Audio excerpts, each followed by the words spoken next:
Ever get stuck in safe mode and wonder how to escape? Safe mode is a diagnostic tool, and once you're done using it for troubleshooting, you'll want to know how to return to your regular Windows 11 experience. Let's get you out of safe mode, step by step. The easiest method usually involves a simple restart. First, click the Start button, located at the bottom left of your screen.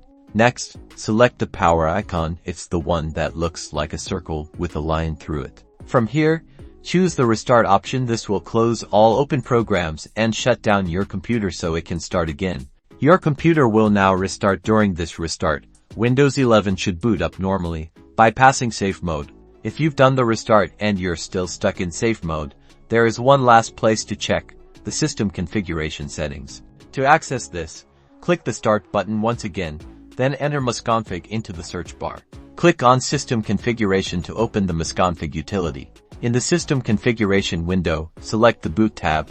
Make sure that the Safe Boot option is unchecked. If it's checked, uncheck it and then click Apply and then OK. You'll then be prompted to restart your computer again. Click Restart in the window to apply the changes and boot Windows normally instead of safe mode. If you followed these steps, your computer should now be back to its normal operating environment. Remember to check your system configuration settings. If the first method doesn't work, enjoy your return to Windows 11.